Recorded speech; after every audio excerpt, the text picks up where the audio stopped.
Today's episode of The Mom Game is presented by our friends at Gateway GMC at LBJ and Jupiter. I know that buying a car can be stressful, but not at Gateway because their slogan is Gateway's got it. And just what does that mean? Well, it means Gateway's got a wide selection of new GMCs and GM certified used vehicles, all competitively priced. Gateway's got it. When you log on to gatewaygmc.com, look for the Shop, Click, Drive button. This allows you to shop from the comfort of your home, and who doesn't want that? In fact, it's as easy as 1, 2, 3. 1, select your vehicle. 2, create your offer. 3, schedule that delivery. And on top of all this, Gateway GMC offers complimentary car washes for life. So when you want a dealer who has it all, Gateway's got it. You can find them online at gatewaygmc.com or shop in person at LBJ and Jupiter. GMC, we are professional grade. And welcome inside the lovely Coppola Studios for episode 276 of The Mom Game. I am Emily Jones. She is Julie Dobbs. And we're Julie, back. We are back together. Yay. Bitch. Yeah. Aggressive. We're starting off hot. Coppola Chardonnay to celebrate that we are back together. And it is pre-noon. It is This pre-noon. is a good one for us. I mean, it's 10 minutes before noon. Mm-hmm. It's totally fine. Yeah, it is. Yeah. No, but it's good to be back. I had Jake sitting in for you last week, which he was great, but it felt weird. Yeah, we were just talking about it a little bit. And then a few weeks ago, Jasmine was in for me. So we've both now had guest co-hosts. Yeah. And I'll just say, I really appreciate you. Well, thank you. And our little show. I do. It's fun. We've been doing this for so long. We have such a good rhythm routine. Yeah. It's like so easy. It just flows, and it's good to have you back. Yeah. And I'm excited to hear about your trip. It's good to be back. Yeah. Vacation was so good. I just have to get away in order. Like, it's hard for me to relax when I am in Fort Worth, in Dallas. I know. And this is the ongoing question, like with you. I'm always wanting to know how you can best relax and if you can relax. And I'm excited to hear it. Sounds like the verdict is that you relax. I was very relaxed. Good. Now, I was still highly productive, but that's like my favorite though. Like if I can be relaxed and productive, it's like dream scenario for me because this is how my brain is wired. So what happens is I go on vacation. We've been going the same place at Seaside since Hattie was 1. So this is our 12th year to go. So we've gone to the same place every year. So now I know the routine. I know my routine. I fall into it super easily. And then like shit that I don't like to do at home. Yeah. I'm so very fine and happy doing it on vacation. So making breakfast every morning. I loved it. I didn't mind cleaning up. I was like, the kids are on vacation. They did have a set chore list that they had to complete before they could go frolic around and kind of do whatever they want. Because the way that Seaside's set up is it's basically like a little bubble and you stay within these confines and you're going to be just fine.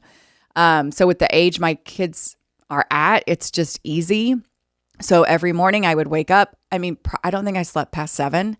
I wake up every morning between like 6 and 6:30, get up. I time it to where I get some laundry done, just start to get everything ready at the house. And then I would go on my walk. I'd leave at 7, weighted vest walk, 4 miles, time it to where the juice truck that I get a charcoal detox juice from opens at 8. So I'm there right when they open. I get the charcoal detox drink and I walk back to the house and then I cook breakfast. Did you walk by yourself? Okay. So one day, Henry went with me one day. Yeah. So Henry's friend Wyatt came on Sunday. Oh, that's my pickleball partner.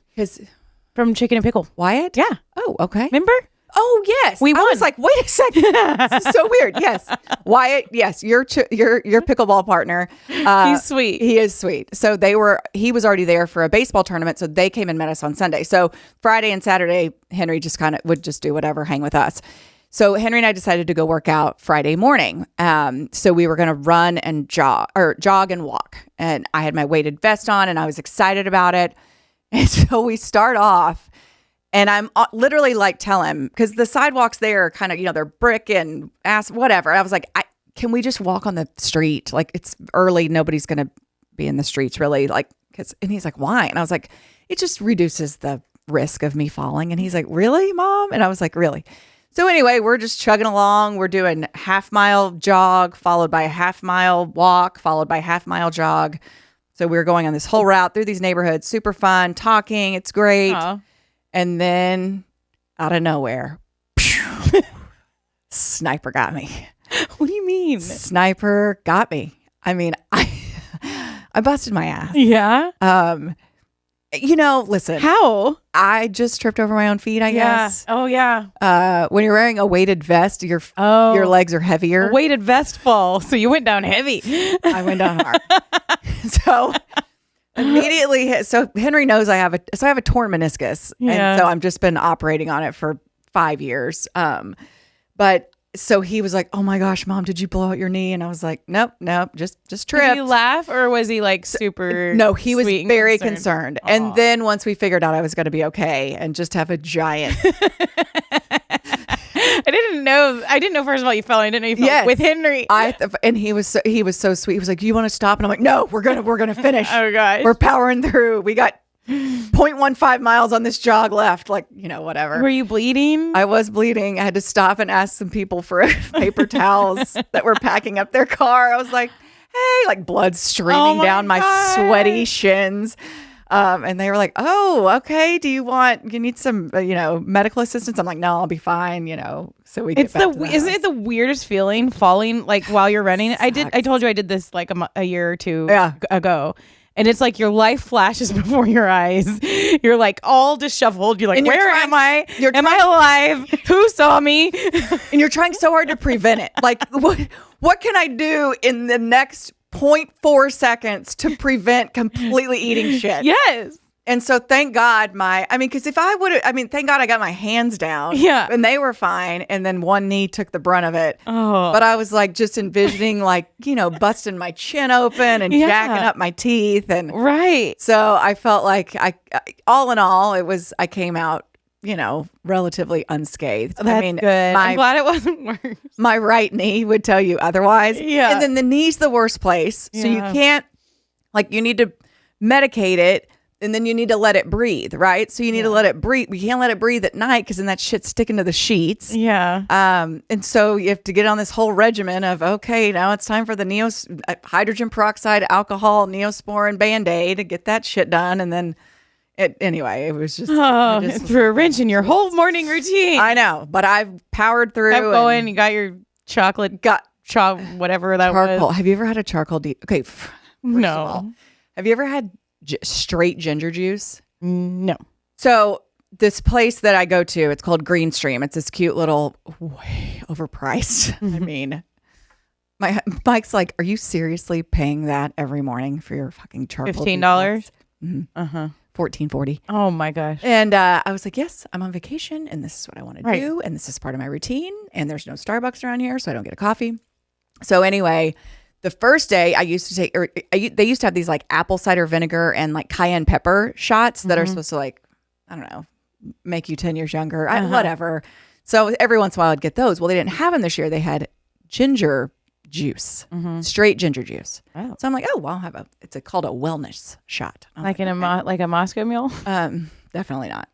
So they give you 2 in a tiny little cup. It's 2 ounces of straight ginger juice. And then they serve it with an orange slice. I'm like, what is this? So I take the ginger juice shot. Holy fuck balls. It was it's a taste unlike anything I've ever experienced. And I shoved that orange slice in my mouth. That was your chaser. So fast that I could, and I was like, oh my gosh. And it stuck with me forever. And then followed it up with the charcoal detox drink, which no clue what's in there. It's black. I don't know. What is all but I love it and it tastes good. Let me just say, like, for colonoscopy preps, they could prescribe that. Yeah. Like, it was just like, whoa. My system was like, it cleared you out. We are doing some work in here. With the charcoal one? So I think it was the combination. Wow. But you had to continue all the way home. Well, yeah, but it's not that fast. Okay. It's a slow burn. So anyway, I I don't know what the health benefits of straight ginger juice are, but I'm sure it's great. Yeah, I mean, I get so overwhelmed by all the juices and the things and the vitamins and the people that tell you have to do all this stuff. It's like, I know there's truth to it, but there's way too many options and choices and all that. Okay, speaking of, I felt overwhelmed too. And, I've been having my hormone issues because I'm old and, hysterectomy and perimenopause or regular menopause, whatever. So I went to see your friend, now my friend, Morgan at House of Skin and Health. So she put me on, did I tell you about this? The energy shots? So, I don't think so. Okay. So it's called NAD+. Now, what I love, you would not be a candidate for NAD+. It's for energy and it's wonderful. But these, the way that this works is like if you have cancer cells in your body, it will also feed off of it. Oh. So people like you, so that's why she's so great. She's like, this is not for everyone. There is no end all be all for everyone. There is no one size fits all. So like for someone like you, who is a cancer survivor, it would not be wise for you to get on. It accelerates if there was anything lingering. If there was anything in there, the cancer cells are going to feed off of that too. Yeah. So I don't have any history of cancer in my family. And so I'm a prime candidate for something like that. I've been on it for 4 weeks and I can tell you, like, I have seen a noticeable difference in my energy. And it's what, a shot? The way I feel. So it's an injection. Okay, that's the one that you were talking about. Okay, you did mention So I do it every 3 days. So I'm taking everyone along on this hormone journey with me because I was completely uneducated. And so go to see Morgan. She did all my blood work up. On my last day of vacation, I was on my weighted vest walk. I saw that little photo. Yep. Yeah. And so she's walking me through everything, telling me stuff about myself and my body that I had no idea about. Was it surprising, interesting? Super surprising, super interesting. Like apparently my good cholesterol is off the charts good. My vitamin D is off the charts good. Oh, that's great. Because that's usually like common. She was like, I've never seen vitamin D this high. I've never seen good cholesterol this high. And I was like, damn, yes, I'm doing something right. Yeah. Now my liver function is a little low. Cheers. Cheers. To be expected. So probably I probably need to be a little more mindful of my consumption. Also too, and I said, Morgan, you have to understand, I bet I drink a gallon of water a day. I drink so much water. So she told me about like, your body absorbing it. Like there's these, like, the little packets, like electrolytes or whatever. So she recommended some and actually Mike had already got them for Henry. So I'm trying to work those into my routine. And then she put me on 4 supplements that she sent me this thing for. You go to this app, it orders it, it comes to your house. And so she's got me squared away. Cause I basically told her like, I don't know anything. I can listen to, and then this is another thing. Like all my girlfriends are like, okay, so here's another thing. Sorry, sidetracked. I'm super excited. Do I look a little buffer today at all? Sure. Cut, ripped? Yeah, totally. Got testosterone in my ass. Okay. All right. Yep. Everyone's doing it. It's been like 2 hours. And I'm feeling. So today I got it. So it's the pellets. Okay. And again, you got pelleted. I got pelleted. Nice. So again, this is also controversial. Like I told my girlfriends I was doing this and they're like, I saw a person on Mel Robbins' podcast and she's a hormone guru and expert. And she said, do not do pellets and do not do this. Do not do testosterone, all that kind of stuff. So I get it. And I realize that there are a lot of quote unquote experts out there. Absolutely. Glad there are. My whole thing is I have turned my hormonal situation over to Morgan. She has drawn my blood. She has analyzed those lab results. And then she is giving me a plan. Is it automatically going to work? Everything she does, she said, this is going to be a constant check back. I'm going Which is how you have to do it. 100%. Yeah. And so I'll go back in 4 more weeks. We'll check and see how the testosterone is working, like all that kind of stuff. So there's not a one size fits all for ladies. Like I just was like, I've got to do something because I'm feeling irritable, I'm irritable by nature, but like way more like short fuse. Like I was like, I don't feel like myself. Right. And I didn't want to keep feeling that way. So I was like, let's go. Let's try. Good for you. Morgan said, I've been doing pellets for a long time. They're not for everyone. Let's try it and see how it is. And if you don't like it, or if your body's not responding, then we pivot and do something else. Like there's not, like I said, there's no like, let me write you a prescription for A, B, and C, and then that's the same one I'll write for Julie, and everything's going to be great and magical. Because we're all very different. So anyway, yeah. So I've got testosterone in my butt right now. Congratulations. Thank you. So I was just like Googling them real quick. So the big advantage is that you don't have to like be taking something every day or the cream or a so patch the cream, or a cream. So there's a cream. It's not as effective. Yeah, basically it's just this, and I'm like, you know me, I'm like, let's go. Whatever you tell me to do it, I'll do it. Like, I'll just go full throttle. And you go like every 3 months or something, and she'll do those dissolve. I assume. Okay. So she's got to remove like gun shells. No. It's so funny. I told her as my ass was hanging out in her face this morning, I was like, I used to think that these were like the size of like rabbit pellets, and basically you just like carved a hole out in my butt and then put a flap on top and took it out and stuck the pellet in and put it in. I mean, they're tiny. Yeah. I think that's great. So, I mean, like I said, I just wanted to do something to feel better. Yeah. Because I just haven't felt like myself. And I just, the energy was a big player, because I'm like, I was still getting everything I needed to get done, but it was completely exhausting me. Yeah. And then when you're exhausted, you're cranky. And then, just the energy, like I was still doing everything I would normally do, but it was just like taking a toll. Yeah. Yeah. It's like I was doing it all in quicksand. Yeah. Well, that's great. So it's the energy shot and then the pellets. It's kind of your deal. And then I've got like a handful, like I think there's 4 to 5 supplements, and then I'm working that hydration. Awesome. Yeah. Well, that's great. Yeah. Morgan's amazing. Yeah. And she was helping me. She did the test for Alzheimer's. Yeah. And I found out I do not have the Alzheimer's gene. Yeah. Which is amazing, because that's what my dad passed away from. My brother and I both don't have it. So that's great. Awesome. Yeah. I do have the BRCA gene, which is why I had breast cancer and had to do all the early hysterectomy. Sure. But she gave me the name because my situation's a little. She asked me about this today. She said, "Is Julie gone?" And you probably were like, you probably guessed no. And I said, I just said, kind of smart ass remark did she say? I don't know, but if I were to put money on it, my guess would be not yet, but it's gonna happen. Yeah. Well, and that's been my whole thing. It's just hard. It's hard to find time to take care of yourself. Yes. When your kids need a lot. Yep. Like my kids need a lot of appointments. Yeah. A lot of appointments, a lot of phone calls, a lot of talking to the secretary, a lot of insurance. So it's like anything for me just goes to the back burner. So I'm trying to get better about that. But she gave me the name of a doctor who I can talk to, because my specific situation, having had cancer in the past, you have to be a lot more careful about the things you're putting into your body. Correct. And testosterone is something that is a little bit, there's different science on if I should or shouldn't do it. So, but that's just one of the ways that she can help. Like she found someone in her network that is an expert at hormone replacement with breast cancer or cancer survivors. I'm like, damn, awesome. Okay. So I do need to call him. Well, I will say though, like you mentioned, like we don't take time for enough time for ourselves. Like, and I just made it I don't know what happened, or I think maybe I just was feeling so not like myself that like I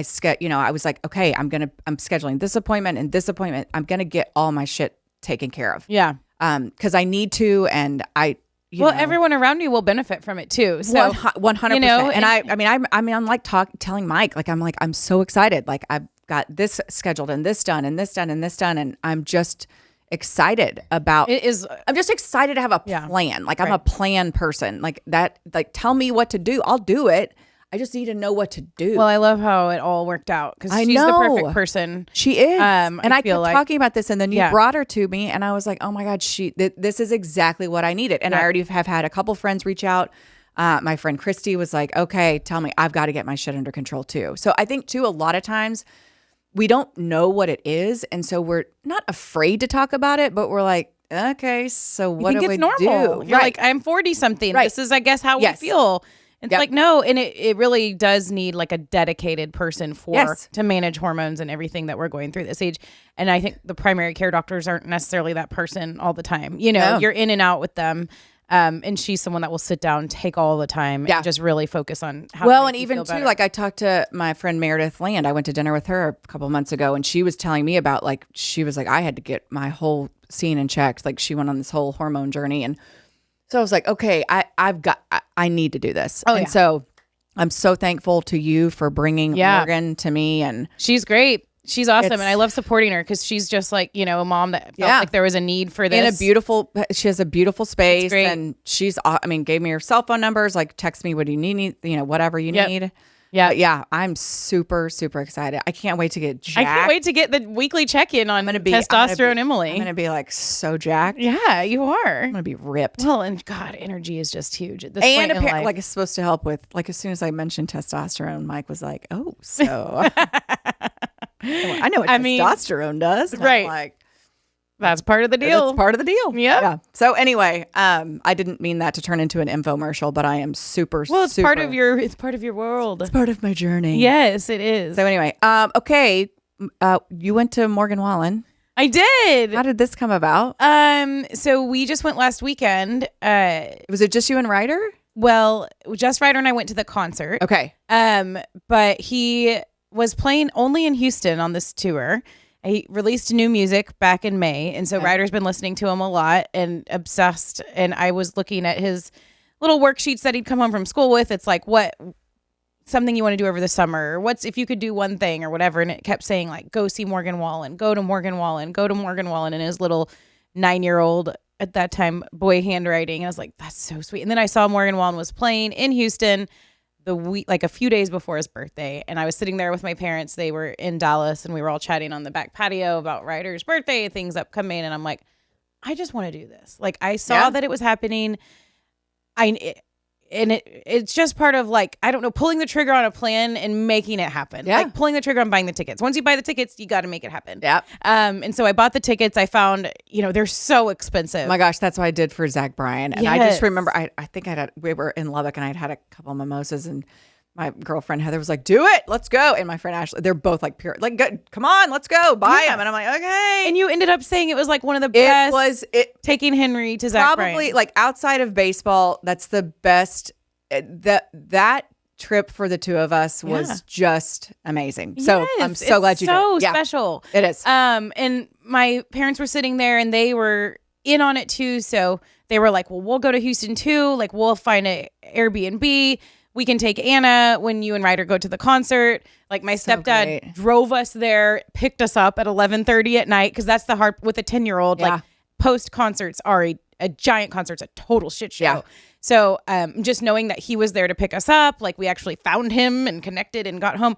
But it was just a spontaneous thing. I couldn't wait to surprise him. I surprised him. I recorded it because I was like, this is going to be so good. And I just want to remember it. Like, I didn't see the surprise. You did it? Well, even in the reel I put to like recap it, that starts with the surprise. Okay, awesome. And I've just started putting all this on social media because I'm like, for me, it's easier, and I want to remember all these things. Like, and it's hopefully someday he can go, whether I save it somewhere or whatever. Like, I'm not a scrapbooker. Like, I don't even print photos off my phone like you do. Like, I can't, but what I can do is put it on Instagram, as silly as that is, and it'll live there. Hopefully. And there's sometimes like added benefits. I'm like, what if Morgan Wallen sees this? I did DM his team before we went. I had Sweet Jasmine was like, well, anything in country music, let me know, I can help. She tried to get like a meet and greet. Yeah. But he wasn't doing them. But I Googled, and it was like, you can sometimes DM and his team will read it. So, I tried that. It didn't work. But I'm like, putting stuff out on social media sometimes can be really great. Also, his third grade teacher, who's from Houston, was like, I'm going to be there. So we went and saw, we like met I did her, see that picture. Gave her a hug. Yeah. She's adorable. Like, so, there's benefits to putting things out there. But he couldn't believe it. Like, couldn't believe that we were going. I got obstructed view tickets, but they were still great. Like, it wasn't really that obstructed because he runs all around. There was one little spot that we like couldn't see him, but there's a screen. He actually came over and sang 2 songs just to the obstructed view. The poor people in the cheap seats, which were $200 each. I know. The pit were $2,000.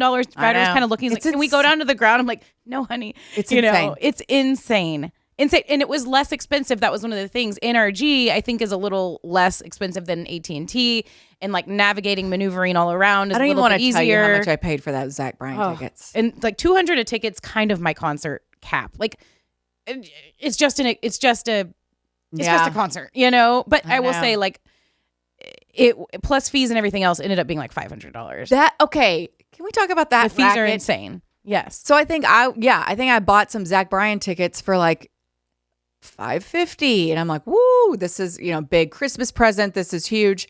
Then you check out and it's like, and that will be $2,100. I'm like, what the fuck just happened to me? It's terrible. And I see a lot of people like kind of complaining about and I don't think it's on the artist. No, it's not on the artist. It's it's a detriment to the artist. Like you want people to be able to come see you. When did I hear someone talk about this? That like a lot of it has to do with the venue. My posture is terrible. Yeah, the venue. Well, and then these like third party ticket sales Glenn places didn't tell me to sit up straight. Sorry, I got sidetracked. He just told you to. Thank you, Glenn. But I did see myself on the side. I look like a hunchback. Okay. Hey, lock in with that testosterone, girl. Oh, there you go. Show us your muscle. Sorry. But no, it was amazing. He knew like every word, every song. Isn't it like, didn't you just like find yourself watching him? Oh my gosh. I was sing like, the words. Just watching it. Oh, it's just precious. And then like, and he's had a rough little year. He has. He's had a rough year. He's been through a lot. Yeah. The neurofeedback has helped him so much. That's what we mostly talked about. I'm sure you listened to the episode last week while you were on vacation. Yes. Multiple times. Yes. But we had the owner of Braintopia on, and we I have talked seen all some of about the clips. Neurofeedback. And it that combined with a lot of variables in his life, like things we've been working on, talking about. I mean, and just knowing what is going on with him and me being able to talk to him about it, I think has been huge. But he is in such a good spot. Yay. He's in an amazing spot. Oh, that makes me so happy. And so we just had so much fun. He's just so sweet. Like, just love you, mom. Like, blah, blah, blah. Like, just cognizant of other people's feelings and the way what he does has an effect on the people around him. Yeah. Like, it's just crazy. It's like that little guy that's been in there the whole time.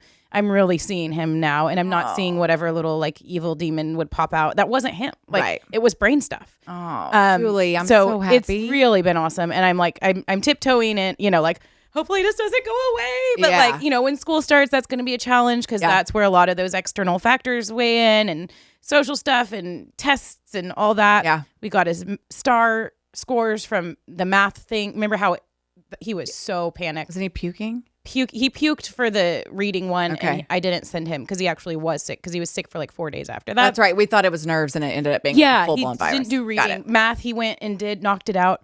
I have to brag on him, like better than 96% of kids that took the test. A kid, right? He's just killing it. Like, and he has such a smart brain. So whatever was wrong with it, which I think was inflammation and stuff like that, was affecting him so much. So to kind of clear that out and get him back to even where he should be and use that smart brain for good, it's just been really great. And that made the concert experience that much better. Like there was no, you got to worry about him being off or tempered or this or that or traveling. Like it was great. We had so much fun with the family. And I think like probably both of us would say it's just one of those things. It's like buy the tickets, like buy the concert tickets. I know. Do the spontaneous thing. It's such a big life thing for me, just having had cancer, not to bring it back to that, but it's like, if something sounds freaking awesome with your family, especially, like just do it. You know? I know Mike always says like when we go on vacation, like maybe this might every year, like, oh, I enjoy it. This could be our last year. Cause it's not cheap. I mean, no vacation's cheap ever. Right. And I'm like, shut the fuck up. We're going. Yeah. Every year we're going. Yes. Like until I die. Like we're going. Yeah. I will make this happen. I will sell feet pics. I'll do whatever I need to do. Yes. In order to do this because when you're 12 years in, like we're doing this. Like this is the kids look forward to it. I look forward to it probably more than anyone. Yeah. And I'm like, there's just some things like I hope that we take our grandkids there. Yeah. Like all that kind of stuff. But yes, not to interrupt you, but yes, buy the tickets, do the things, do the experiences. Because those last, you never know, right? You just never know. And our kids are at prime ages to do these experiences. Oh, and they're going to get old and like gripe about things when we want to hang out with them. So when they want to hang out with you or they're amenable to hanging out with you, probably like as they get older, but they're still like, okay, cool. This is a cool thing. I'll do it. Do it, you know? So, and and I think it's fun. Like, I love that you and Ryder just went the two of you. Yeah. Like there's something, cause I feel like, I think it's so important to have like that one-on-one time when you have multiple kids, that one-on-one time with each parent. Yeah. I think so. And that's a special memory. Ryder will never forget that. And like Henry will never forget that Zach Bryan concert. Won't. He will never forget. Zach Bryan will come on and he'll think of you. You know? Like I was listening to Morgan Wallen just on the way here thinking of Ryder. Like, it's just awesome. And music is powerful in that way. It is. I love it. We love Don't music. you? I wish so bad that I had any sort of musical talent. You don't even have to have the talent though. Like just being a fan of it. For sure. But can you imagine? Like I remember thinking during that concert, like how crazy that must be. Mm-hmm. I mean, and I guess in a similar sense, it's that way with sports. Like you possess this talent to throw a, baseball 90, 100 miles an hour. You possess this, ability to hit threes from the logo and throw touchdown passes and all that kind of stuff. But like something like that, that's like so soulful and like connects you on a such a I don't know, the lyrics and songwriting and everything. It's and Morgan Wallen, I mean, just the concert in itself was so good. Yeah. And so he came out with but he's kind of cheesy. So he came out with like Drake and he Roger walked out Clemens. with Drake and Roger Clemens. Yeah. He does this like walk up like a wrestler almost. Yes. But which good for him. Like, listen, love you, Morgan Wallen. Like, love your music. I get cringy a little bit on stuff. Yeah. But I'm sure people cringe out on shit I do and say, like, for the first 10 minutes of this podcast. But right. So I didn't think anything of that, but he was cheesy like early in his career, I think, because whoever was telling him, like guiding him, made him sing only about like drinking and whiskey and like trucks, but I feel like now that he's at this point in his career, like his record that just came out is a lot more soulful and about him and about like a couple of, now he's labeled as the bad boy and he's kind of like, well, this is why, like, I'm not actually that bad.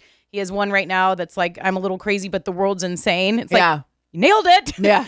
You nailed it. Boy, you're right. Mad about me like leaving the credits of Saturday Night Live a little bit early or something. Right. Look at this world. Which that was so dumb. Like, yes. And so it's like he's kind of like, now that he's established himself, like any of us, once you feel established in your career, your life, you feel like you can say your piece.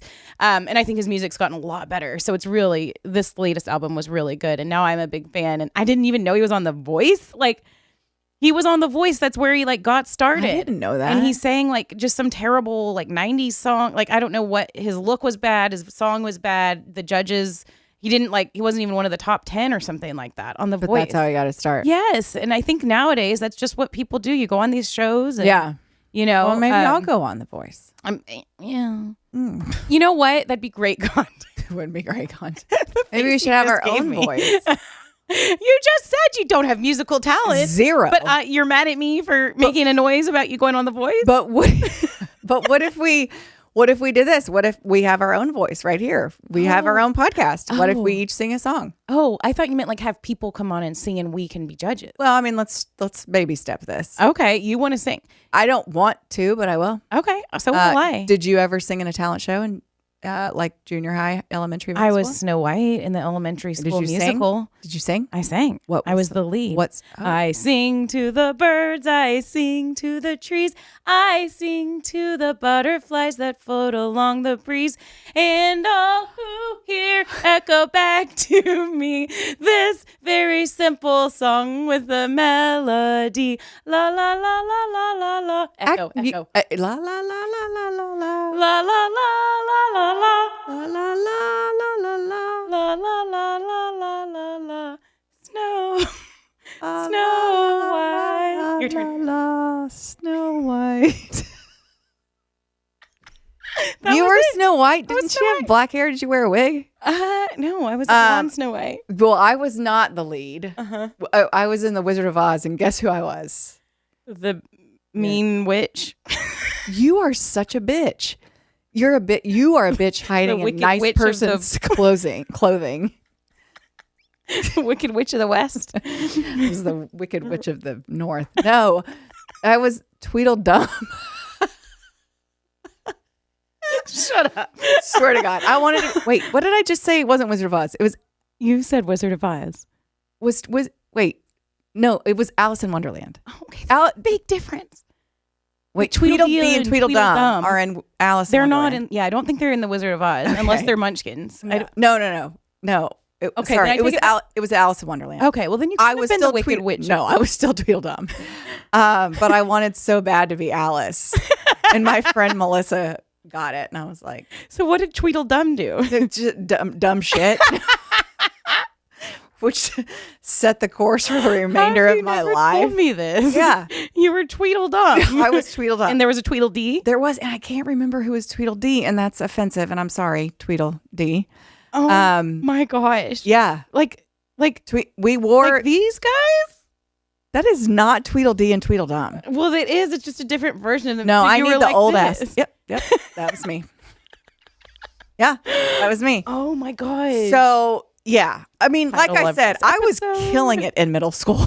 Killing it. Being called mosquito bites, gorilla, dishpan ass. Like, I mean, I was fucking playing Tweedledum. This was just doing a bit.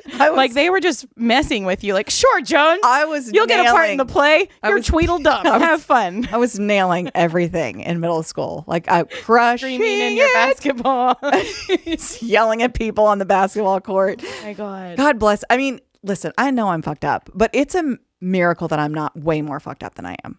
Honestly. Because of all the things that happened in middle school. I mean, I just rattled off like 10 things that would scar a child for like decades.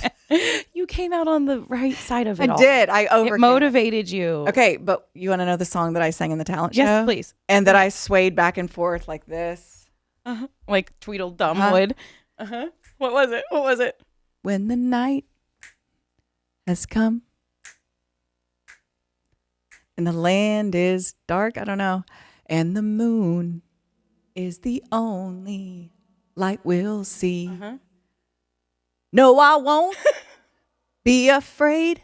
No, I won't be afraid. Just as long as you stand by me. So darling, stand by. Okay, I can't do anymore. So I'm not a good singer, obviously. Great, Emily. But wait, why was Tweedledum singing that? That was a different time. Okay. Different time. Tweedledum was before or after. I can't remember. But I sang "Stand by Me" because I picked like the most monotone song ever made, and that I could just rock back and forth, side to side. And maybe snap a little bit. I love it. Yeah. I mean, God bless, I'm awkward. But, you know, that's what it is. Oh, I love it. So we both had these performances. That was our but you're actually like a decent singer. What if we both sang the national anthem? Oh. Like where? I don't know, here. Oh. Okay. Not right now. Not okay. You want to prepare for it? Yeah, we need to practice. Okay. Do you think if we went out and pitched us singing the national anthem to like anybody, somebody, would they accept? Chuck Morgan will. Okay, so they do tryouts every offseason. I can't do anything else with the Rangers. I can't do anything else. After that first pitch, I collapsed in front of. I can't do it. Oh my God. Chuck Morgan saying my name. I just melted. Bless. I can't. I know. You know we need to start small. Savannah Bananas. Okay. No, that's way big, dude. They're so big. But you know what that was? That Rangers first pitch. That was karma. That was karma. For what? Do you remember the way you reacted to my first pitch in Frisco? Yeah. Yeah. You were ruthless. I was not. You are ruthless. That cackle that you let out as soon as that ball left my hand. Yeah. So that was called karma. Well, okay. I didn't know at that point how hard it was to throw a first pitch in front of people. And now I know. It is. It will totally jack with your mind. Oh, God. Okay. Well, I felt like this has been a great start to the show. We have done a lot. We haven't even got it to any of our segments. Who just went and did it with the Rangers? Was it Paige Buchers or was Buckers? It? Yeah. Yeah. Did she do it? Someone went out there. It was like some woman, like badass athlete, and I remember being like, Paige. "Let's see, she's gonna suck too." And she fucking killed it. I'm yeah. like, how? That's the athlete mentality. Athlete, I guess yeah. You're just used to the pressure. Yeah, she's an athlete. She was great. We are not.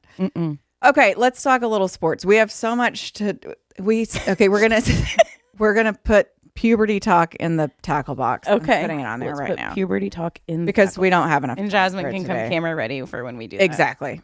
Puberty talk. We need her on to tell her period story.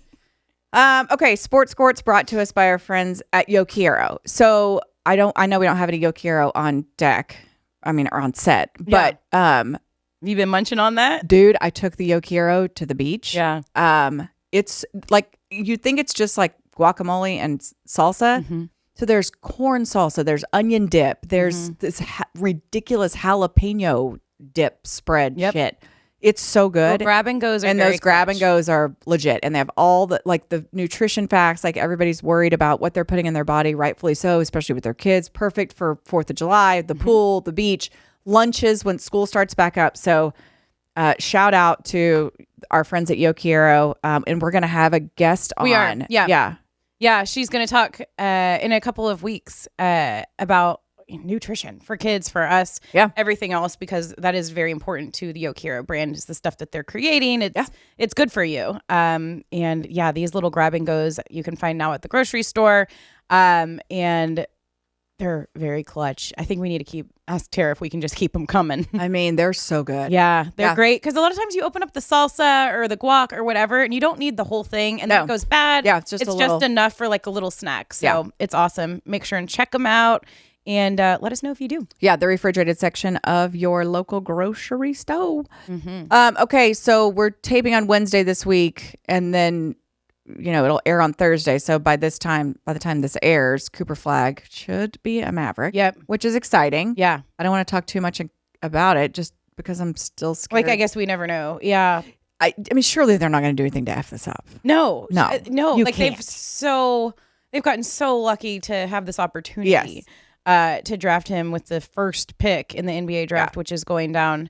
And we also last week talked a little bit about the Mavs and like how to feel about this and them right now. Yeah. Because it's real weird because so many people are still so upset about Luka. Yeah. I haven't let myself get excited. Same. I was reading about him a little bit today, and he's going to be great. He's going to be great. Seems like a good dude. Dude is 18. 18 years old. And like when I tell you I'm old enough to be his, it's like a new face of the franchise grandmother kind of thing. Like, I'm old enough to be his grandmother. Yeah. That's crazy. Am I? I don't know. I can't do math. No, there's no way. Wait. 18, 47 minus 18, I'm 29. Okay, not grandmother. Great aunt. Great aunt. Yeah. But he sounds like an awesome dude, and he does sound like a really good, well-grounded start kid. here, and it's what you want. You want the superstar. You want to draft the superstar. You want him to be a fabric of the organization. Talent. Exactly. The first quote that I read reading this article about him, he said, and I love this quote. This is what he said at the NBA Draft Media Day. He said, I quote my mom a lot. Aww. And she was like, if you're the best player in the gym, you need to find a new gym. And I just think that's so smart. It's so true. It's like, we talk about it with our kids, and do you want to be the best kid on a team? What or do you want to be great effing quote. Right? From his mom, Mrs. Flagg. Do you want to come on the mom game and spit more knowledge? I'm using that for, if you're the, oh my gosh, I love that. Yes. Isn't that great? Surely someone else has said that before, but if not, shout it. Thank you for bringing it whether back, it's the Mrs. team, Flagg. whether it's a baseball field or a basketball gym or a football field. If you're the best one there, like, what are you getting out of this experience? Time to find a new one. So I loved that. Also, he, I guess, is like positionless. He says that's a good way to explain his position, is like just all of the things, any of the things, which is awesome. Just to really, I think I'm going to let myself, like Jake on the show last week said, he can't be excited. He can't watch the Mavs. Like, he's done because of how much they destroyed what they had built and what they had brought the community into. Get it? He loved the Mavs in basketball because it's part of being a community, and then they blew that up, and he's like, well, you kind of blew it up for me. Okay. So this would be my defense on that. Like, that was basically one dude. Mm-hmm. I mean, two, if you want to throw in Dumont, three, if you want to believe Kid was involved. But that's Nico, right? Mm-hmm. This was a Nico decision done with his dear friend Rob Pelinka in LA. But so it's like, to me, I get that. And I get that you're pissed and angry. And I've had pissed and angry feelings towards sports organizations before. Like, kind of screwing over Dirk and like, or just like Dirk's even pissed. What a jackass we've covered that to go. I mean, it's fucking Dirk. Right. But it's like, if Dirk's out, don't we have to be out? Dirk seems like he's out. But I think Dirk will come back. I think Dirk will be a mentor for Cooper Flagg.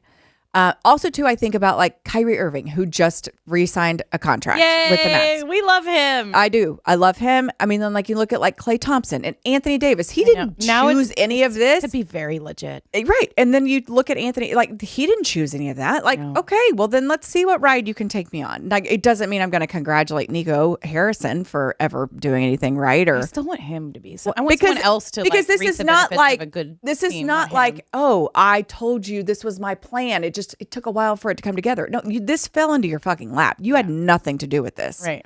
Getting the number 1 draft pick. So I'm going to I'll push those things aside and because I don't feel like it's fair. I don't feel like it's fair to Cooper Flagg. I don't feel like it's fair to Kyrie Irving, Anthony Davis, Klay Thompson, any of the guys on the roster. It's not fair to them. And all they're doing is fucking busting their ass and doing their job. So yeah, it's double bird to like Nico. Lively, Gafford, like the ones that were here pre all this and are still here, and their whole world's been rocked and they haven't done anything different. Exactly. So double bird to Nico, go Mavs. Yeah. That's my theory. I think so. I think so. As much as it will like pain me to see him having success and being like, oh, I have the last laugh. But everyone knows. I know that he just fell into this. That was no strategic move by him. Everyone knows. Right. I'd still love if like they made Dirk the GM or like just anyone that was more likable, like somebody, and then he could go do whatever, go fart around with Nike and LeBron and whatever. But this guy is something I think to be excited about. And like you just mentioning and running off the players that you just did, it's like you almost forget like how stacked this team is. Yeah. So it'll be really exciting to see what happens after they for sure draft Cooper Flagg. And then just a like footnote that another 2 NBA teams have sold. Yeah. So the Lakers for $10 billion, which like apparently we automatically think that like these people that own these NBA franchises are, and I don't know how to evaluate the books and all that kind of stuff, but I don't know. Apparently it takes a fuck ton of money to make money in the NBA. Mm-hmm. Professional sports in general, I would assume. But anyway, so the Lakers sell for $10 billion, and then Minnesota just sold to a group including Alex Rodriguez, the former Ranger, for like $1.6 billion, which goes to show you the disparity. Difference. Yeah. $10 billion with the Lakers, $1.6 billion for Minnesota. And then the Celtics and the Mavs all in the last year. That's 4 NBA teams, 3 of which are, I mean, Boston and LA, like you're talking about the blue bloods of the NBA. Yeah. So there's got to be something deeper there, right? Like, yes, it has to have to do with TV contracts. I don't understand it, but there's got to be something there. It's crazy. Like, why are people wanting to get out? Why are people wanting to get in? Yes. If the people that are wanting to get out have good reasons, then why do the people who are wanting to get in not have those or not see those? I think it has to do with like the capital you have readily available. Yeah. Also, I just made that up, so don't listen to me. It sounded very brilliant. Thank you. Mm-hmm. Rangers, they're just middling. Yeah. Just cue up the last time I talked about them. It's just, it's very up and down. Start, stop. Can't get anything going consistently. Cody Bradford will have season-ending surgery. He hasn't pitched all year anyway, but he's going to have elbow surgery, which sucks. I saw that. So, yeah, they take 2 steps forward, 2 steps back, sometimes 3 steps forward, 2 steps back, sometimes 2 steps forward, 3 steps back. Right. It's just, they can't seem to get... be there. They can't seem to get in a groove. Fair season. But, I mean, we're at the halfway point. They're still in it. You know, this team has a propensity has shown the ability to turn it on, not last when season, they need but to season before. So we'll see. But fucking the Astros, like, there they are, just 800 games above 500 and with a 7-game lead in the division. I'm like, when are they ever going to go away? Gross. They're never going to go away. It felt weird going to Houston and like, I know, and I've got to work all that in series. Astros stuff. I know. You'll be in Houston, right? I'll be in Houston in a few weeks. Okay. Also, too, shout out to Ron Washington. So he's not managing the Angels right now because of health concerns. Uh-oh. So this happened or came down when I was on vacation. So I immediately texted him and I'm like, Washer, tell him, are you okay? And he was like, I'm okay. I'm, got to get some things in check and whatever. So apparently the players had noticed that he wasn't. It wasn't right. Right. And good on them for caring and for, bringing it to someone's attention. Because I know Wash is not about to say like, hey, I need to go get this checked out. Not feeling right. Exactly. So I think he's doing fine. He texted me back immediately and said, I'm doing good. Thanks for the love. And I'll be back, I'll be back soon. And my last message to him was, please listen to the doctors. Yeah. So some people people just no. And I think Wash is stubborn, but I think this probably woke him up a little bit, hopefully. So I love the 2 headlines. Angels Ron Washington hoping to return soon amid health concerns. Angels manager Ron Washington steps away indefinitely due to health concerns. So which one is it? But I think they're just not putting a timeline on it. Apparently he's there they're trying to remove him from the stressful daily situations of a manager. Stuff. Yeah. So anyway, keep him in your thoughts. Love me some Ron Washington. And also, too, Elvis Andrus gets inducted into the Rangers Hall of Fame this weekend. Oh, nice. I know. I'm so excited. Yeah. So I'll do the Q&A with him on Friday. Where is that a live in front of fans thing? Yes. Yeah. So it's a luncheon. So I'll do that luncheon on Friday. I'm working this series. Oh, good. So hope to be able to catch up with some of his former teammates. I know Matt Harrison, Mitch Moreland, Michael Young, Adrian Beltre are all going to be in town, among others. Great. So, I wasn't originally scheduled to work this weekend. And then a few months ago, they were like, hey, can you work this series? And I was like, absolutely. So I'll do the luncheon on Friday. And then I will be there Saturday working for the actual induction. And then sweet Elvis and Corey, his wife, invited my family to sit in the suite that they have. Oh, great. To be with them. They're going to love that. So Hattie will not be here, but Henry and Mike are going to go. So I'm super excited about that. I'll be working, but they're going to go. So I think Elvis's family has a suite and then everyone else has his, friends and, family that can't, but they have a separate suite. So that's great. I'm super excited. Talk about cool memories. I know. And we got to get together with the Andruses. Mm-hmm. We went to Chicken and Pickle. We met because they're all the way up in Frisco. And so we found a Chicken and Pickle and met there and had a blast catching up with them and their sweet kids. And it was just a lot of fun. It just cracks me up. Not cracks me up, but I mean, I just think about when I first met Elvis, he was just this young, wide-eyed, big smile, infectious personality kid from Venezuela. And now he's he's one of my dearest friends. We text all the time. We talk all the time. Oh, really? Corey is, his wife is amazing. It's just so funny. It's just so funny how you things said they happen. live where in Frisco? They're in Frisco. Okay, they're building a new house. I always love when they come, want to make this their home with their family after playing in Dallas. A lot of people do that. Yeah. Well, that's awesome. But I love that you guys get to be such a big part of it. I know. I'm super excited about it. Okay, so that's a little sports Skorts. What is on yo feed? Brought to us by our friends at Audrey Dolan's Media. Yes, Julie. we are most grateful for them and the glow up that they've been able to give our business, especially on our social media channels. Audrey Dolan's Media can help your business with the same types of thing. I feel like a lot of people get to a point in their business where they're like, okay, everyone's doing this social media thing and I don't really know how to do it. And then you maybe try to hire an intern to do your social media, and it's just a lot more than that these days. You can't do that. You need a business. You need somebody that can really, really help you, that knows what they're doing. And that is what Audrey Dolan's Media can do. They can help you with influencer management, brand management, monetization management, collaboration management, influencer campaigns, content creation and photography, social media management, website design, really anything having to do with any of that. They will be great at. Audrey and her team do an awesome job, and we are most grateful for all of their help. Go to audreydolans.com to find out more. Okay, so I had the Britney Spears going off on her exes. That was interesting. So we can quick hit that, but then I want to get to the cell phone ban that got put into effect, and then we'll do the other stuff. Or no, let's talk about Britney and then the early bird. Mm-hmm. Or not just early bird, but no, we need to do those together. What did we have? War. What is war? What is war? What is it good for? Oh, we have war, actual war. We were maybe going to try to decide.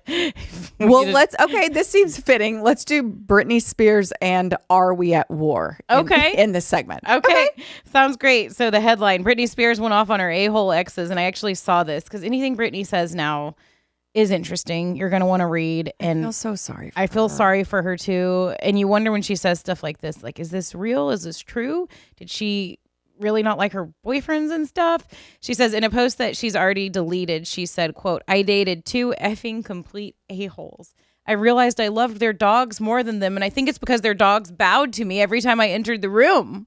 Yeah, that's weird. Now, the guys were, of course, cruel humans that never even acknowledged me and never held my hand in the car for 6 years. I choose animals over people any day. She added that she'd been feeling defeated after an extremely shady week and said, "I'm so turned off by humanity and the way people have literally, I have no words." So there's a lot there to unpack. God bless her. There's just got to be so many people, for anyone that's famous, and especially if you're Britney Spears famous, like there's always people that want something from you. I know. And it sounds like it's just fully gotten to her. And she's saying here, which I think I don't blame her. It would make you crazy. It would make you crazy. It's so, I can't imagine. And there's a lot of like reality, like the way she says it is all wacky, Britney Spears wacky-ish. But like if your husband or boyfriend doesn't have to worship you, but if they don't put you on some sort of pedestal. Yeah, and the whole and she's Britney holding my Spears. hands in the car for 6 years, like those are very specific That instances. must be like her way of saying, like her holding a hand in the car that'd be her love language, if you will, maybe. But like just not being there for her or not really loving her. Right, just but really doesn't it show how sad she oh is yeah, when it she's does. Talking about specifically something weird and specific. Holding hands. It's like if you wanted them to hold your hand in the car, probably should have just said so. Right. I know. Do you hold hands in the car? Oh, we will on occasion. You hold hands? Yeah, we do. I mean, not a ton. But like if we're on a walk or if we're going, I don't know. I mean, sometimes it's not. I think it's sweet. I think a lot of people actually hold hands. Yeah. I think holding hands is. I mean, we're not like a super romantic couple, right? Like every once in a while, like like okay. I digress. Okay, so one of the things I did on vacation, I had insurance continuing education I had to complete. So 19 hours, knocked it out. Read a book. Okay. And so I had this fear right before we left because we've switched computers that all my family videos, so I do my pictures and I print them out. I also do the videos, all the videos that are on my phone. At the end of every year, I download all those videos onto iMovie. I make one movie. I label it. I just used to distribute it on DVDs to family. Now DVDs are like stupid. So now I do it in a link, whatever. I couldn't find them. And I fucking panicked. So I moved my panic to vacation and was like, okay, I've got all the tools here that I need. I think they're on this computer because we'd switched laptops. Moved my panic to vacation. So I was like, I'm going to transfer this panic to vacation when I have time and I enjoy doing random shit like this and I'm not stressed out. So I was able to find them and then I reorganized everything. I got them on my new computer. Everything's fine. I'm sure everyone in the cloud. Everyone will sleep better tonight knowing that all my family movies are intact. But I don't have a lot of those from my childhood. And so I want that for my kids and I want it for me. And so I'm going through them as I'm like re-downloading and doing shit, whatever. And I found a video of Mike and I dancing our last anniversary. And like we're dancing to the song that we danced to at our wedding and we're on our porch and it's July 4th. We had friends over and my friend Lisa caught a video of us just dancing and we're just dancing. And we just don't do that very often. Yeah. Like we're not very into PDA. I mean, we save all the good stuff for the bedroom, if you know what I mean. Oh, I'm just kidding. So anyway, but I do like. There's those testosterone pellets. They're already working. But yeah, I like a good handhold until it gets sweaty, and then I'm like, I'm out. So like 0.4 seconds here in Texas it'll last right a couple now. Days. Exactly. Yeah. We just had our anniversary to 11 years, and Kelly was on a golf trip. And I was at Morgan Wallen with Ryder. And that was like no cards, no presents, no nothing. Yeah, we don't do it. Ours is smushed in between so much family. Yep. Like it's like his birthday, my birthday, Anna's birthday. Anyway, 11 years. Happy anniversary. Yeah. Yeah. I know. Mike and I's is coming up. Go at least treat ourselves to a nice meal at some point and say it's for happy anniversary. Yeah. What is y'all's coming up? Where's July 4th? But how many years? 16. Yeah. Wow. 16 years. Fun. Okay. I'm glad you found your movies. Yes. So war. Are we at war, Julie? Is this the news desk? No, we're lumping these together. Okay. Because I figured they're kind of on the same Britney page. Spears at Britney war. Spears and Are We at War? Well, or you could say Britney Spears and Donald Trump. Oh my God. What's happening? I don't know. I think that like we were about to go to war and then like we now aren't, hopefully. I feel like that's what I've taken out of this. We've been blowing up we blew up the nuclear base in Iran. Like all this stuff. I mean, dating back to like, 9/11, like everything. Like I just can't keep up. I can't follow. I know there's a lot that's been going on. Yeah. And for every president since has had to like navigate all this. So you're probably not old enough. I was telling I can't remember who I was telling about this. Did y'all like when we went to war against Saddam Hussein, and this was when I had to be in like junior high, or I don't even know what year it was. We had my dad went out and bought T-shirts. Like we had T-shirts like let's blow these motherfuckers up. Oh my gosh! Like there was. Did you wear them? Oh, honey, I was in Plainview, Texas. We were, yes, we were wearing all of. You had like war T-shirts. I had war. I wish I would have saved them, because now people that are like normal and not from the sticks don't believe me. But we literally had like, love to see little Emily in a let's blow these mofos up T-shirt. Yes. I mean, I don't think they were vulgar, but it was like there were legit T-shirts. Yeah. That like that was way let's more. Go get them. It was so weird. Right.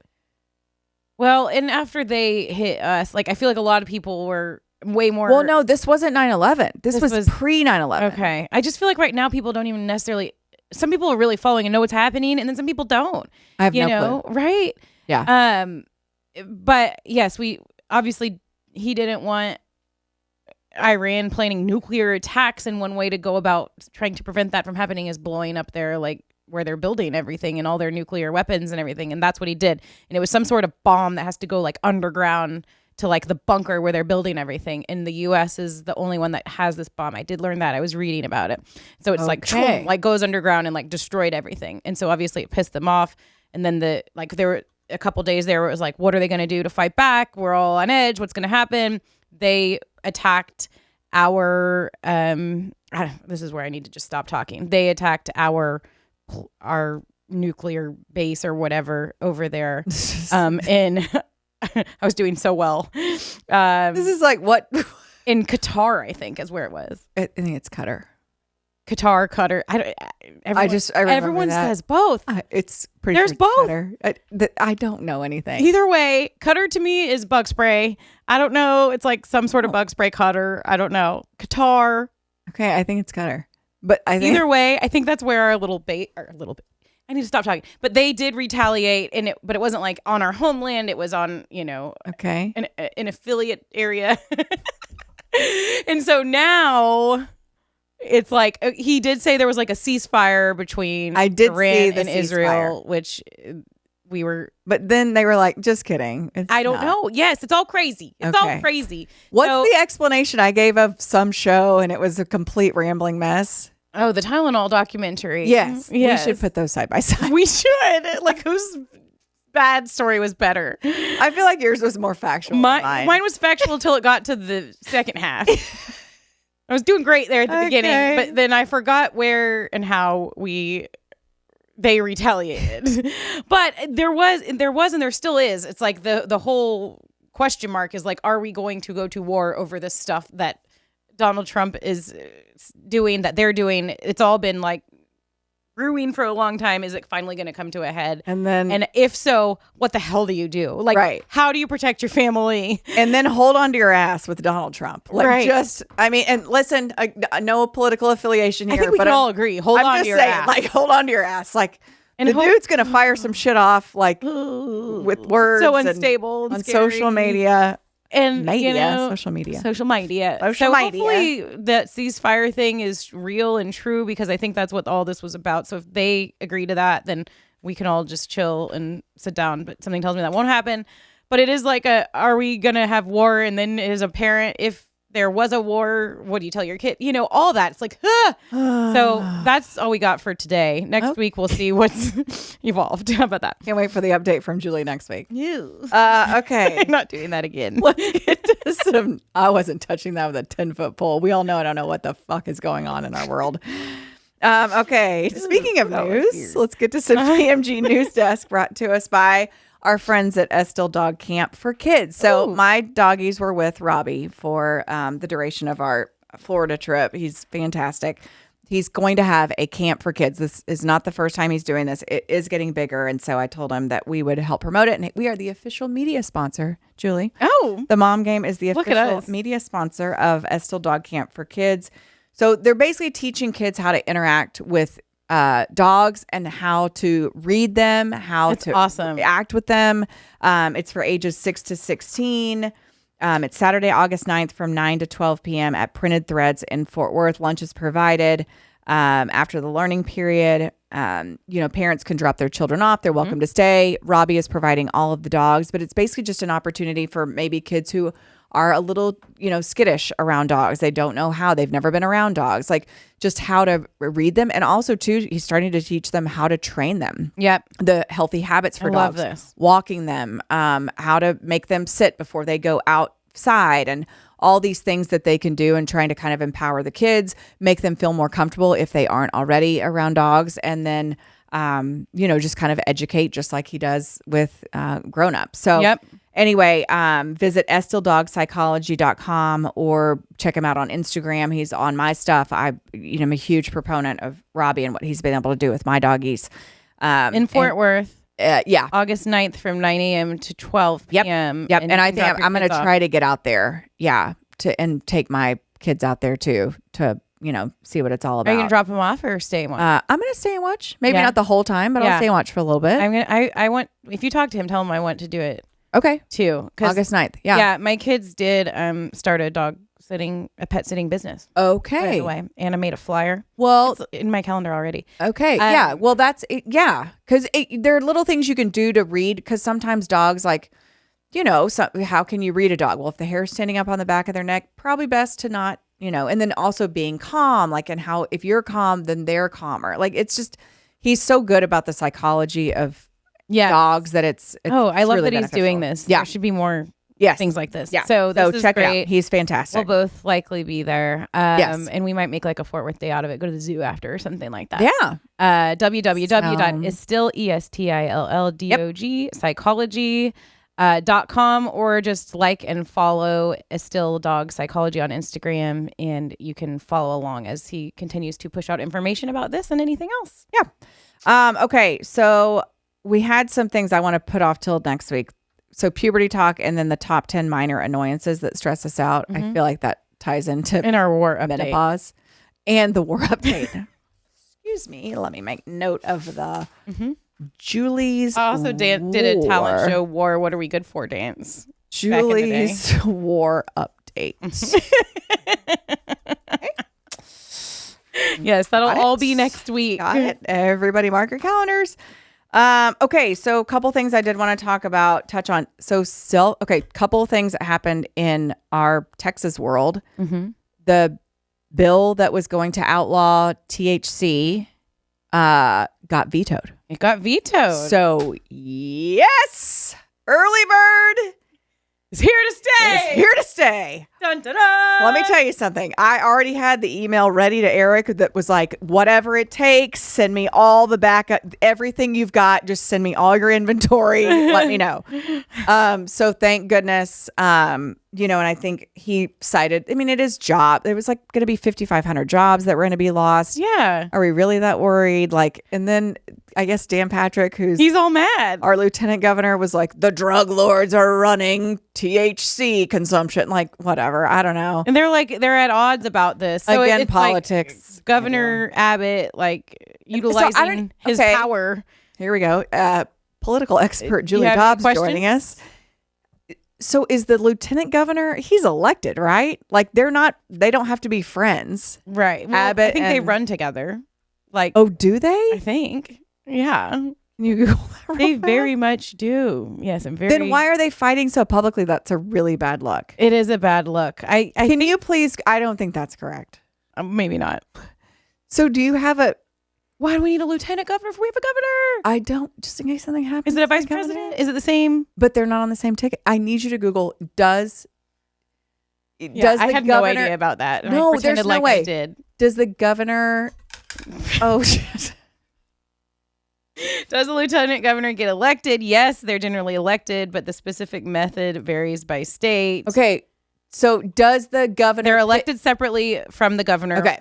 In some states, while in others, they run on a joint ticket with the governor. So no wonder we're confused because all the states do it differently. So maybe we should Google in Texas, does the governor pick his lieutenant governor? Okay. I just try to fix your Mike Flag and do a Google search. Oh my God, you're a disaster. I love it. Well, you're asking me these very hard questions. But regardless, it is interesting that they're conflicting and fighting. I feel like they fight a lot, though. Yeah, I think they do. And he's like, I thought we had a plan, and then all of a sudden, Governor Abbott vetoes the bill, and so I'm glad. I'm happy for our friends. I am too. I'm happy for me and my sleep schedule. Right. I know. It just seemed kind of like, why fight this battle? And I think that's what Governor Abbott said in the end is like, why? And good for everyone for galvanizing. Like, what are we doing? Already Early Bird talks about like they have the hint of THC. It's so small.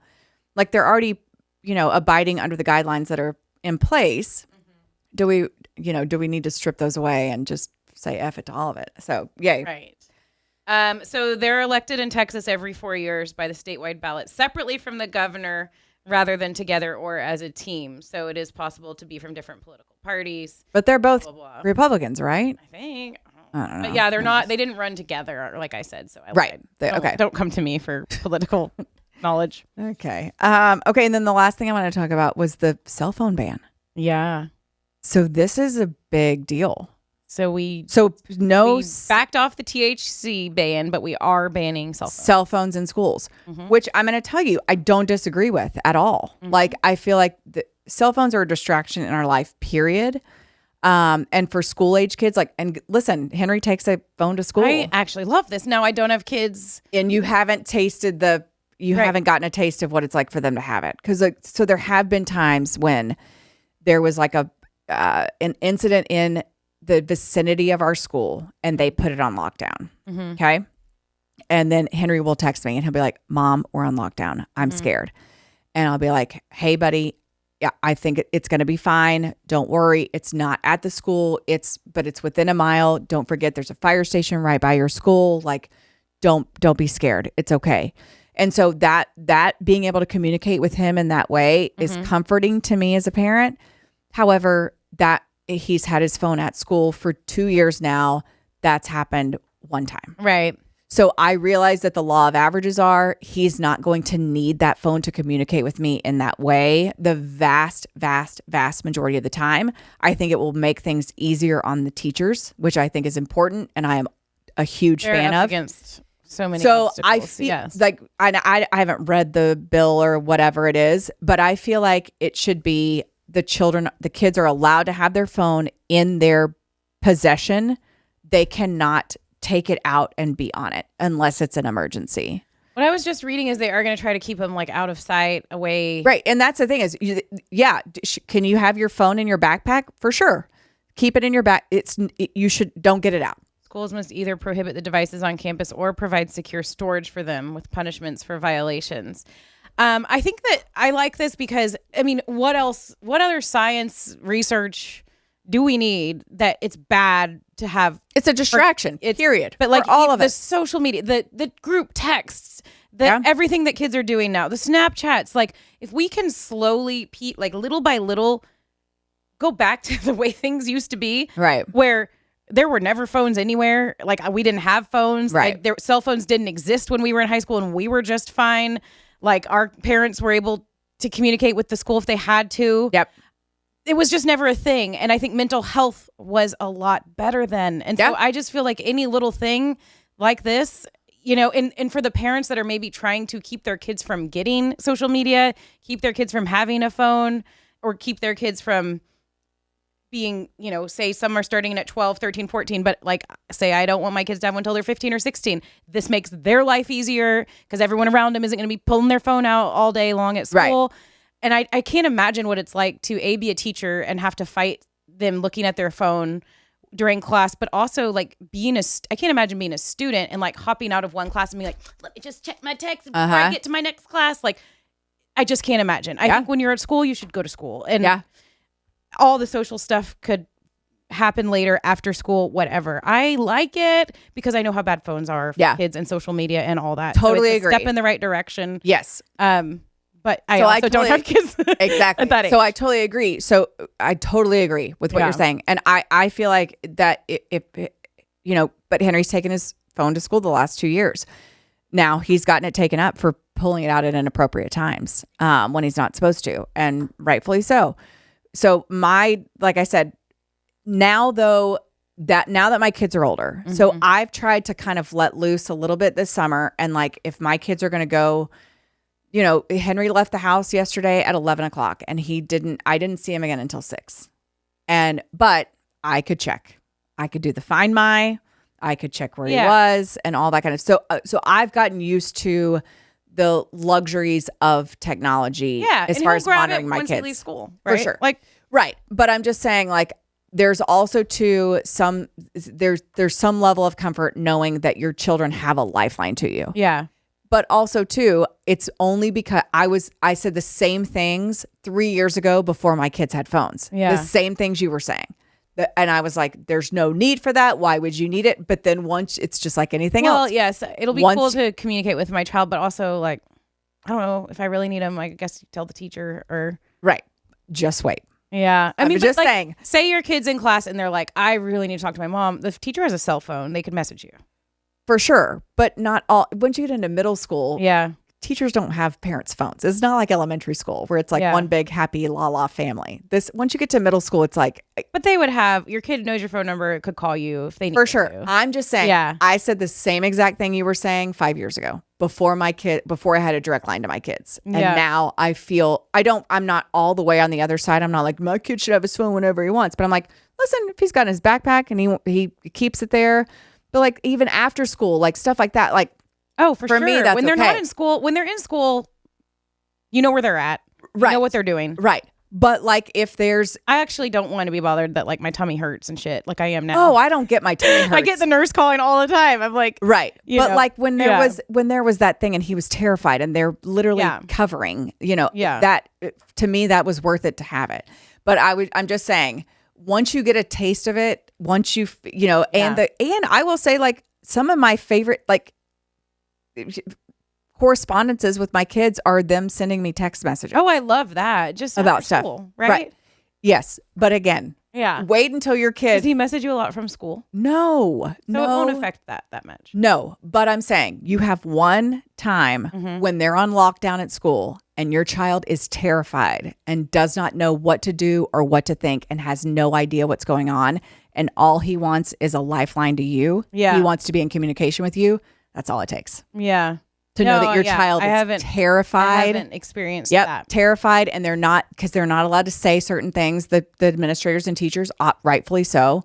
But to not be able to be there for that, like when you've experienced that one time, it's all it takes. Yeah. Because then you're like, he's terrified and I don't want him to feel alone. And so maybe that makes me a soft mom or whatever I am. And I haven't experienced You experienced that one time and you think, listen, in case of emergency, no way. If it was still in their, I don't know, backpack or whatever, then they could still do that in case of emergency. Right. It's just like anything else. Yeah. Just, you keep some in your backpack, you're not allowed to pull it out. Right. In case of emergency. In case of emergency, for sure. I mean, we also it's just all the other stuff I think is like not needed, not 100%. necessary. But 100%. In case of emergency is a different story. Yeah.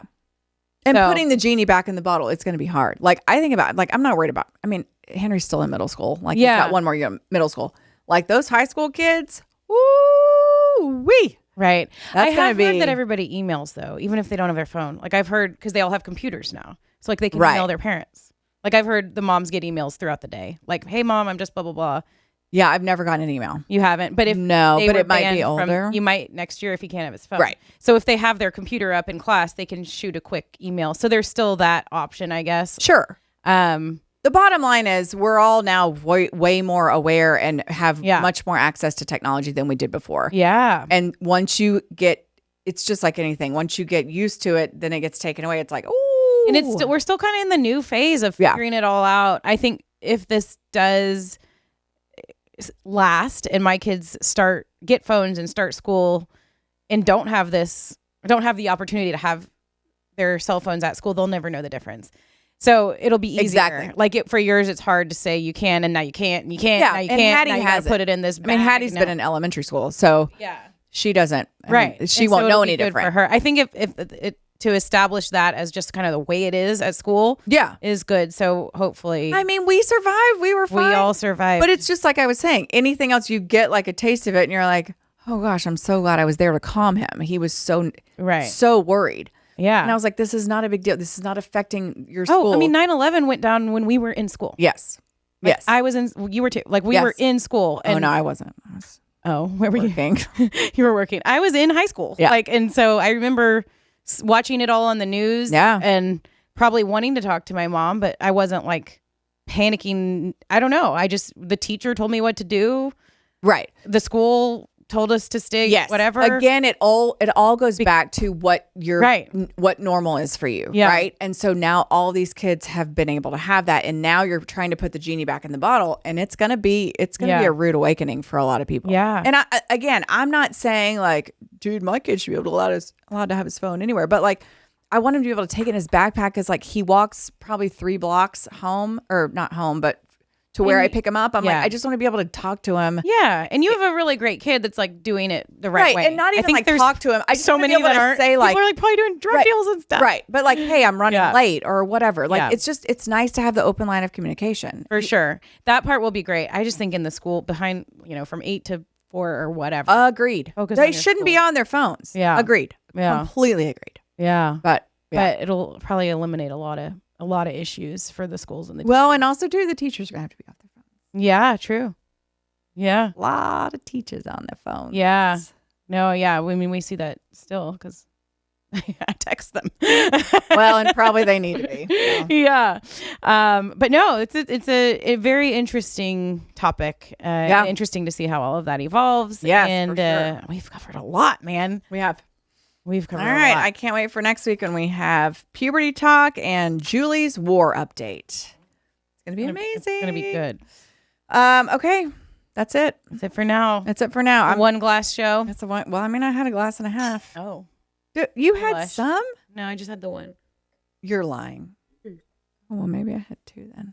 That's fine. You deserve it. Yeah, no, I don't know why. You got pelleted today. Yes, that's right. I got to balance out the testosterone. You got pelleted. Coursing through I get to go host a sleepover tonight. So that's right. Happy birthday, Ryder. Yay. Okay, we'll see you next week for 277. Both back in studio, right? Yeah. Yeah, it's going to be a little bit later. It's going to be Thursday, right? Or is that next week? No, the following week. Following week. We're back. We're in back. studio. Yeah, next week. All right. Okay. Later. Mom, you out.